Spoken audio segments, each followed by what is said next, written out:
Hi, my name's Mark Yagdjian, and I'm a former tech entrepreneur. And now that I'm retired, I wanted to get into the game because I was displeased with the direction of Texas. I support Progress Texas because I think they're really the highest quality left-leaning publication, and I enjoy the news and information that I consume, but I'm also pleased with the distribution and the ability to get the word out. Thank you, Mark. It's Thursday, December 4th, 2025, and this is the Progress Texas Daily Dispatch, rapid response on the breaking news stories Texas progressives need to know. I'm Chris Mosier. So what to make of the news that Donald Trump, lately on a tear of pardoning cryptocurrency crooks and foreign leaders convicted of huge levels of drug dealing, has announced one for Democratic Laredo Congressman Henry Cuellar, who was under indictment in a federal bribery and conspiracy case. In doing so, Jeremy Wallace at the Houston Chronicle notes that Trump may have just minimized a major weapon against Cuellar that his Republican challengers might have used, though being a recipient of a Trump pardon at all should make for significant ammo for Democratic challengers looking to attack Cuellar from the left. Only a handful have filed, including Ariel Ventura Lopez, Ryan Trevino, Andrew Vantine, and Ricardo Villarreal, none of whom have made much individual traction in CD28, which is one of the districts in the new map Trump ordered up that's been redrawn for Republican advantage, as we've talked about, as part of a potential overestimate of Latino voter loyalty. But should Cuellar end up reelected, Trump may come to regret this pardon. For all his faults, Henry Cuellar has voted to impeach Donald Trump twice, though this pardon seems likely to compel Cuellar to vote with Trump more often should he remain in office beyond next year. He filed for re-election yesterday. Gabby Birnbaum at the Texas Tribune takes us back through the accusations against Cuellar and his wife Imelda. In 2022, the FBI, then under President Joe Biden, raided Cuellar's home and office in South Texas as part of a federal probe investigating the diplomatic practices of the nation of Azerbaijan. Cuellar and his wife were indicted last year on 12 counts of bribery, conspiracy, and money laundering connected to Cuellar's alleged acceptance of nearly $600,000 in bribes from the Central Asian country and a Mexican commercial bank. The feds believing that the money had been laundered through shell companies owned by Imelda Cuellar, and that in tandem, Congressman Cuellar had subsequently pushed policy benefiting Azerbaijani interests, including the insertion of language into the 2014 annual defense authorization bill designed to enhance Azerbaijani security and the intervention on behalf of Azerbaijan against the support of other U.S. lawmakers of regional rival Armenia.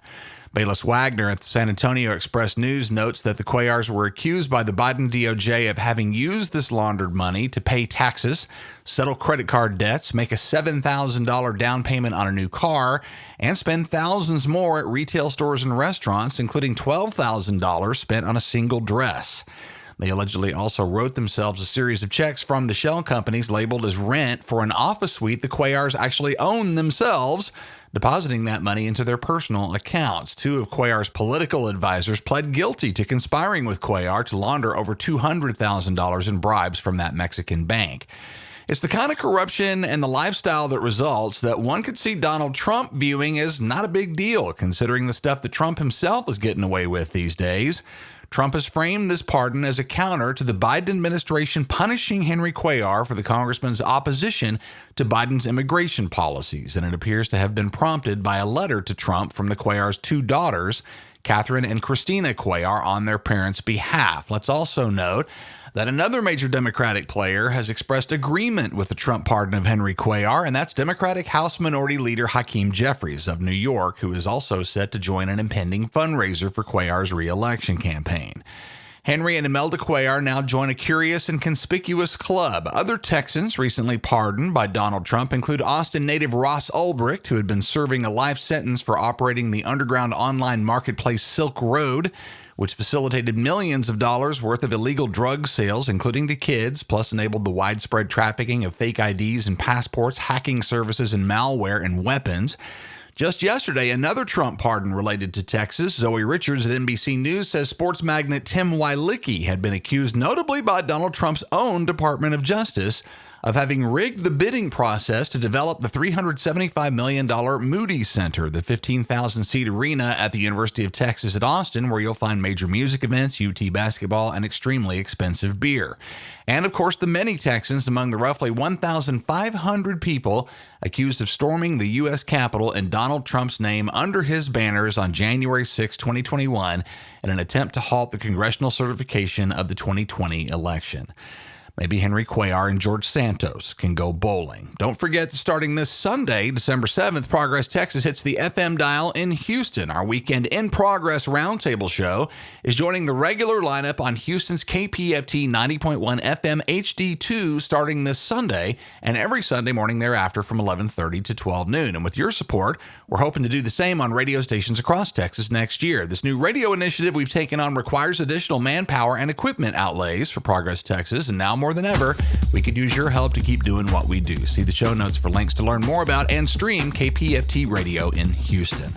Get your tickets right now for our 2 inbound holiday parties. The first coming up this next Monday, December 8th in Austin. The second the following Monday, December 15th in Dallas. For the first time, both featuring live podcast recordings with a bunch of our most influential movers and shakers. In Austin, our pod panel will feature State Senator and Congressional candidate Sarah Eckhart, State Senator Roland Gutierrez, and a late-breaking change in the Austin pod lineup.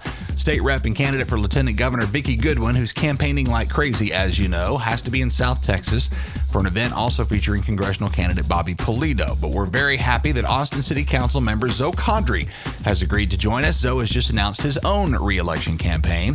And the following Monday in Dallas, we've got State Rep and gubernatorial candidate Gina Hinojosa, candidate for Attorney General Joe Jaworski, Tarrant County State Senate candidate Taylor Ramette, and Texas House Minority Leader Gene Wu for our live podcast in Dallas. Sponsorships are available, and so far, our holiday parties are brought to you by Shaping the Future supporter Charles Zeller, Fired Up supporter John Adair, Be the Change supporters Alex Andrade, Scott Elphinstone, Howard Cleon, the Honorable Dick Levine, and the Honorable James Tallarico. Persistence supporters the Honorable Yasmin Simon, Jason Smith and Sarah Pareda, Unified, and Jerry Yoss. Good Trouble supporters Allison Grinter Allen, Bright Blue Inc., Alex Clark and Kate Rumsey, hosts of the Mission Texas podcast, Chuck Cruz, Valerie DeBille, the Honorable Vicki Goodwin, Freda Held, Joe Jaworski, the Honorable Ron Nierenberg, the Honorable Bill Peterson III, and Mark Yagin.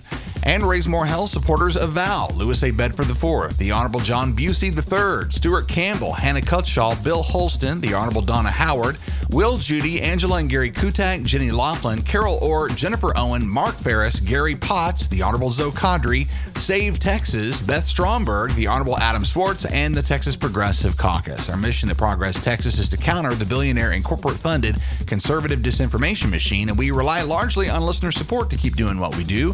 While we enjoy the support of hundreds of partners, chances are that you, dear listener, haven't joined the team yet. If you're a regular, let's get you on board right now. Huge thanks to monthly supporters Sandra Maddox, Mary Tatican, and Jeffrey Learman. We appreciate all of you very much being on the team. That's the Progress Texas Daily Dispatch for this Thursday, December 4th, 2025. Links to all of these original stories can be found in our show notes. Progress Texas is a nonprofit rapid response media organization promoting progressive messages and actions.